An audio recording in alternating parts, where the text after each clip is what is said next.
Yang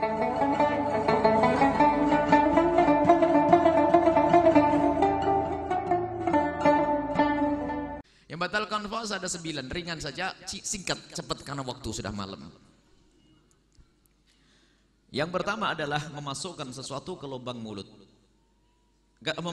Yang pertama memasukkan sesuatu ke salah satu lubang yang 5. Lubang mulut, lubang hidung, lubang telinga, lubang buang air kecil, lubang buang air besar. Memasukkan ke salah satu lubang 5 ini batal puasa. Yang dimaksud memasukkan sesuatu ke lubang 5 itu adalah mulut, memasukkan itu maksudnya nelen. Jadi yang membatalkan puasa adalah nelen. Maka dari itu kalau ada ibu-ibu di siang hari lihat es krim anaknya tidak habis, langsung dimasukkan ke mulut, batal puasanya enggak? Tidak batal puasanya, asalkan jangan ditelan.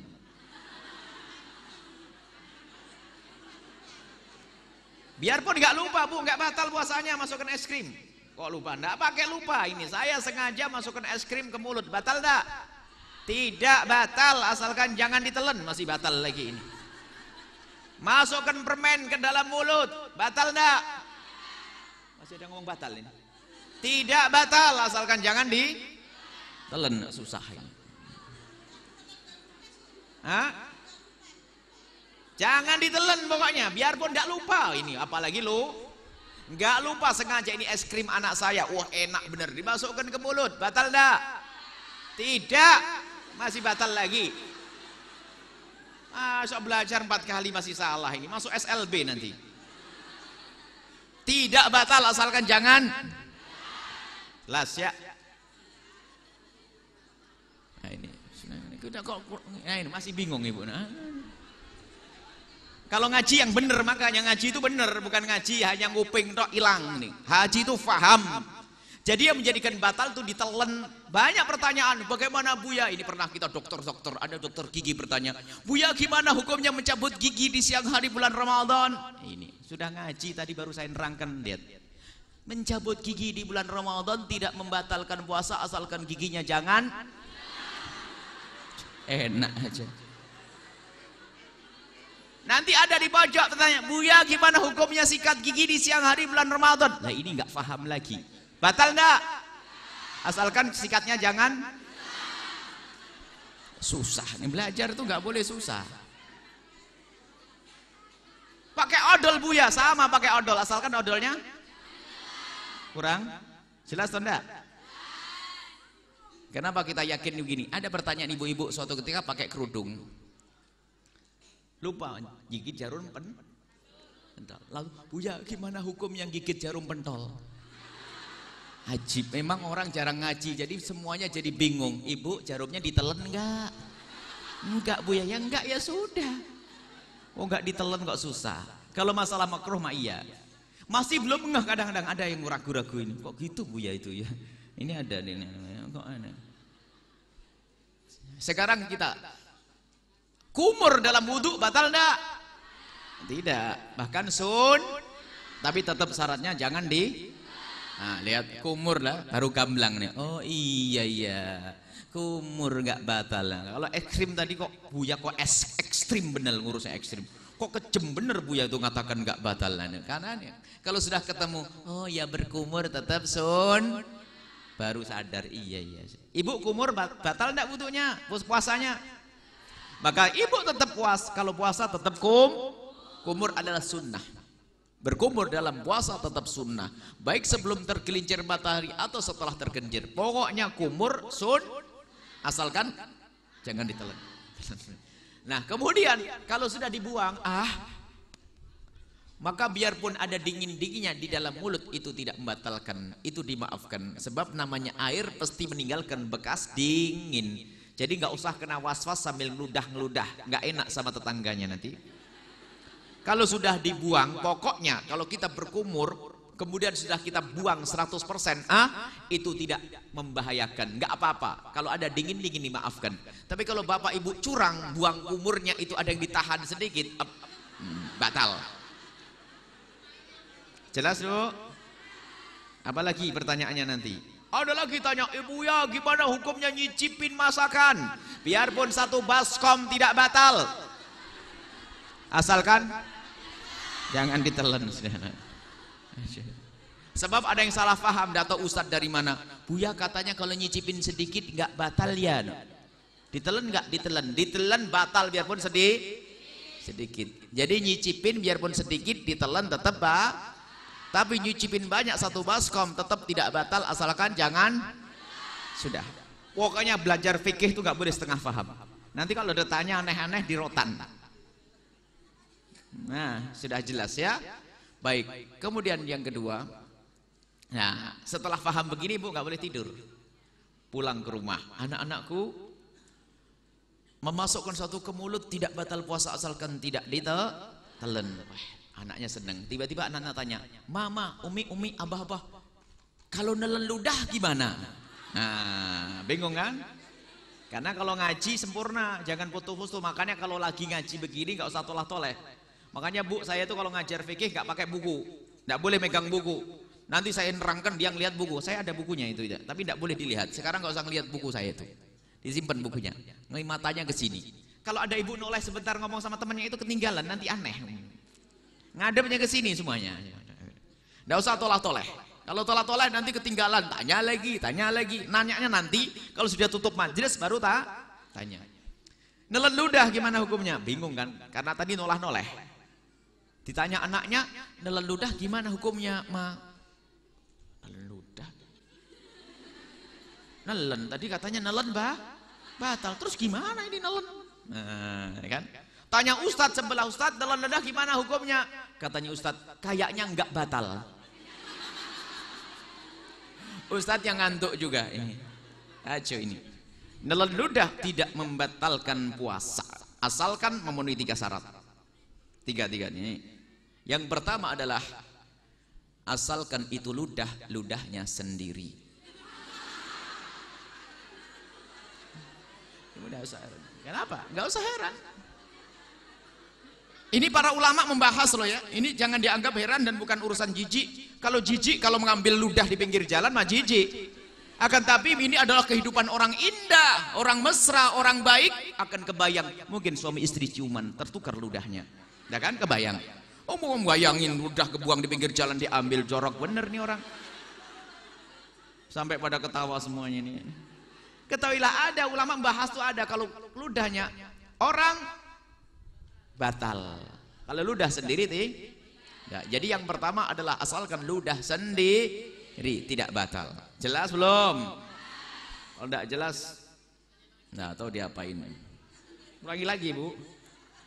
Baik, yang kedua adalah syaratnya ludahnya masih murni. Telur campur sama es krim, permen, sambel. Ya, jelas tak belum? Kalau campur sama es krim? Jelas tak belum? Belajar fikih nggak boleh setengah paham. Makanya kalau ada setengah paham, ustadz yang dirotan dulu nanti. Saya tidak mau kalau belajar setengah paham. Biarpun ngambil satu madhab, satu pendapat. Yang penting pasti. Yang ketiga adalah ludah yang masih ada di dalam mulut. Kalau ada ibu-ibu mulai pagi sampai siang ngumpulin ludah di gelas, dapat setengah gelas taruh di kulkas, habis itu diminum, batal tak? Karena ludah, biarpun ludah sendiri murni, tapi sudah keluar dari jelas belum? Baik, sudah kurang apa lagi? Jadi nelen ludah tidak batal asalkan memenuhi 3 syarat. Baik. Kemudian hukum sikat gigi dengan odol tidak asalkan tidak tapi makruh. Makruh itu tidak batalkan Bu. Masukkan es krim makruh. Tapi ada kumur wudu Nah, beda antara makruh dengan sunnah kalau kecelakaan. Kalau kecelakaan beda akibatnya. Kalau ibu lagi berkumur untuk wudhu, tiba-tiba ada petir ketelan rezeki, nggak batal. Kaget, ketelan, cetar.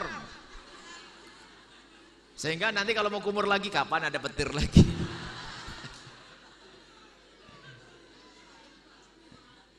Karena sunnah kemudian ketelan nggak sengaja, nggak batal. Tapi yang main-main es krim tadi, Kata Buya nggak batal nih, ada petir kaget, ketelen, batal. Beda ya akibatnya. Selesai sudah. Kita tinggalkan urusan itu. Harus yakin begini di fikih ini, sehingga tidak ada ragu. Sebab ada suatu ketika ada ibu jam 9 pagi sudah kehausan. Kenapa? Ngeludah terus. Karena dipikir nelen ludah batalin puasa. Ini kenyataan. Waktu itu ada orang yang tanya, saya capek puasa, kenapa? Ngeludah terus. Rupanya salah paham. Dipikir nelen ludah batal. Kan kacau. Atau ustadznya jawabnya kayaknya nggak batal tadi tuh. Kalau kayaknya nggak batal berarti kayaknya batal juga, kan pusingnya.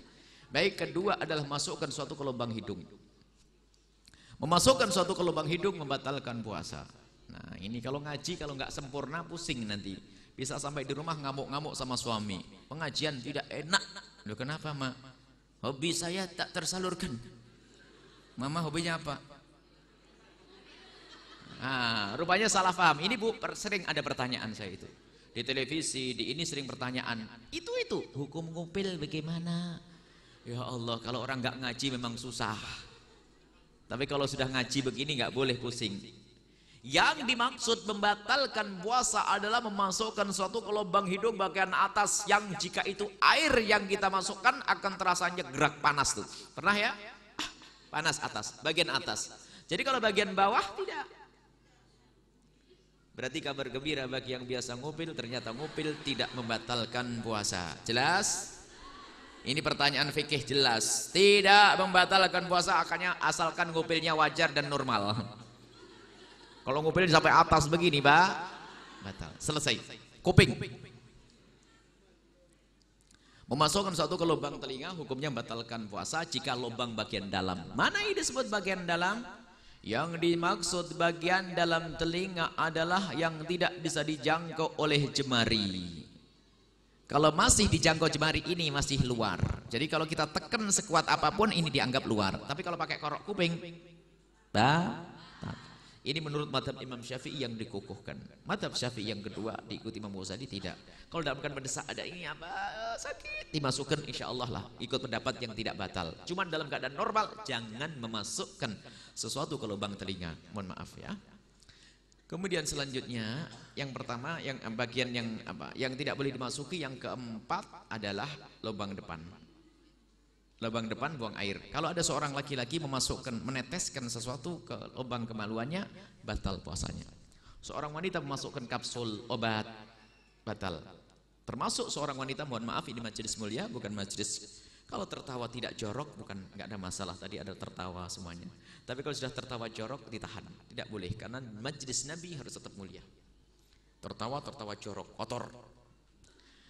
Mohon maaf jika ada seseorang wanita memasukkan jemarinya ke dalam tempat tersebut batal. Makanya kalau lagi beristinja, habis buang air kecil cukuplah para wanita itu membersihkan tempat tersebut dengan perut jemari. Kalau membersihkan dengan perut jemari biarpun ditekan sekuat mungkin tetap bagian luar, tidak batal. Tapi kalau dibelokkan begini batallah puasanya. Termasuk mohon maaf, ada seorang suami yang jago dalam seni bercinta, colak-colek, ada kan? Suami, maka jadi suami itu yang pintar seni bercinta. Kalau lagi di rumah gak ada orang, colak-colek sama suaminya, istrinya itu halal, itu ibadah ya. Jangan serem-serem, astagfirullah.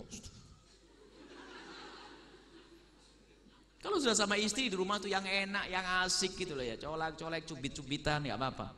Termasuk mungkin ada seorang istri suami karena selalu indah mesra, mohon maaf, mungkin memegang wilayah tersebut. Tapi kalau seorang suami memasukkan jemarinya ke tempatnya istri, maka istri batal puasanya kalau di saat dimasuki sukarela. Maka dia mengizinkan, makanya ini termasuk harus hati-hati ini. Jelas ya? Baik. Kemudian buang air belakang juga sama. Memasukkan apa? Jemari. Kalau membersihkan bekas buang air besar cukup dengan perut jemari, ini sudah bersih, nggak usah ragu. Selesai. Baik, ini bagian yang pertama, memasukkan sesuatu ke lubang 5. Mulut, hidung, telinga, buang air kecil, buang air besar. Faham? Hafal ya? Yang kedua yang membatalkan puasa adalah muntah dengan sengaja. Muntah dengan sengaja membatalkan puasa. Mau dikorok-korok, nyium bau busuk, muntah batal. Tapi kalau muntahnya tidak sengaja, hamil muda, mabuk kendaraan, tiba-tiba muntah, tidak batal puasanya. Tapi ingat, kalau ada orang muntah tidak disengaja, tidak batal puasanya asalkan tidak menelan ludahnya setelah muntah. Kumur dulu baru boleh nelan ludah. Kalau belum kumur kok nelan ludah, batal. Kenapa? Bab yang pertama, sebab yang keluar dari mulut itu najis. Dan selagi belum disucikan dengan air, berarti najis ada di mulut bercampur dengan ludah. Berarti ludahnya tidak murni. Kalau ludah tidak murni ditelan bagaimana tadi? Batal. Jelas ya? Nah, baik. Kemudian yang ketiga adalah, mohon maaf majelis mulia, ini bersenggama dengan sengaja biarpun tanpa keluar mani. Bersenggama termasuk lubang belakang, lubang depan, lubang belakang hina busuk. Lubang depan saja yang tempatnya itu membatalkan puasa. Akan tapi kadar memasukkan itu seperti apa? Mohon maaf ini majelis mulia, tidak usah dibawa kepada guyonan. Kalau seorang suami memasukkan, mohon maaf, kepala kemaluannya ke lubang istrinya, itu sudah batal. Cukup bagian kepalanya saja, belum semuanya masuk. Itu sudah batal. Bukan harus masuk semuanya, bagian kepala saja. Dan bagi seorang istri, mulai kemasukan saja, biarpun tidak sampai kepalanya semuanya sudah batal. Intinya seperti itu. Baik, selesai. Nggak usah dibahas panjang lebar. Bersenggama biarpun tanpa keluar air mani. Yang keempat adalah, mohon maaf, keluar mani dengan sengaja. Keluar mani dengan sengaja membatalkan puasa biarpun tanpa senggama. Ada keluar mani, mengeluarkan air mani, apakah dengan tangan, dengan ini membatalkan puasa, atau dengan melihat adegan yang menjadikan dia keluar mani syahwat. Jadi kalau mengeluarkan mani dengan sengaja batal puasanya biarpun tanpa bersenggama. Jelas ya? Baik, yang kelima, 6, 7 adalah haid, nifas, melahirkan. Haid, ibu puasa sehari, asar keluar darah haid, batal. Nifas, ada ibu rajin puasa, masya Allah, sudah hamil tua masih puasa, asar melahirkan, batal. Jelas? Kemudian yang ke-8 adalah hilang akal. Hilang akal itu membatalkan puasa. Tapi ingat, hilang akal yang mana? Hilang akal itu ada 3. Yang pertama tidur, yang kedua pingsan, yang ketiga gila. Kalau tidur biarpun sehari penuh tidak batal puasa. Misalnya ada orang habis sahur ketiduran, bangun-bangun isya,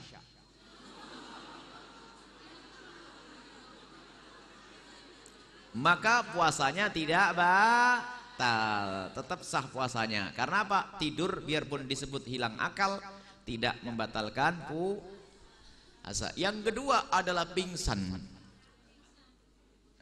Kalau ada orang pingsan, asalkan dia itu sempat sadar di siang hari, biarpun sebentar, puasanya sah.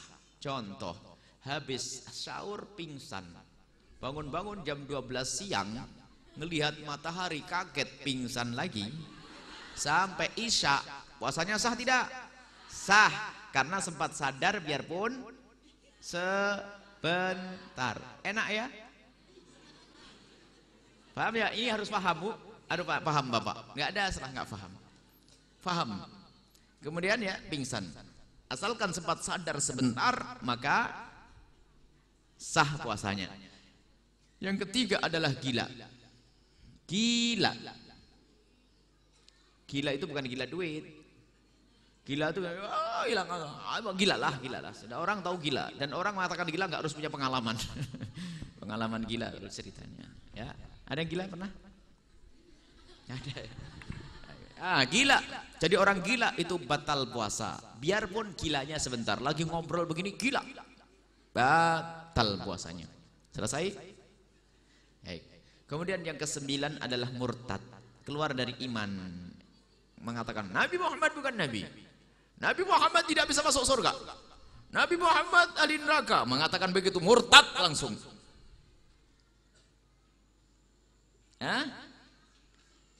Allah nggak ada,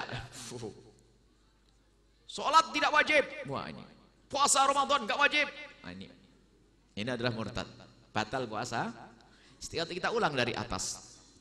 Batalkan puasa, memasukkan satu ke salah satu lubang 5. Yang kedua, muntah dengan sengaja. Ini dua ini mirip. Muntahkan di mulut juga. Bersenggama dengan tidak mengeluarkan mani. Yang keempat adalah keluar mani tanpa senggama. Mirip-mirip. Mudah dihafal. 5, 6, 7 haid, nifas, melahirkan. 8 hilang akal. 9 adalah murtad. Selesai. Harus hafal. Nanti tinggal melihat bukunya, beli nanti. Baik, selesai. Selebihnya nanti enteng. Kalau sudah hafal ini kayak rumus.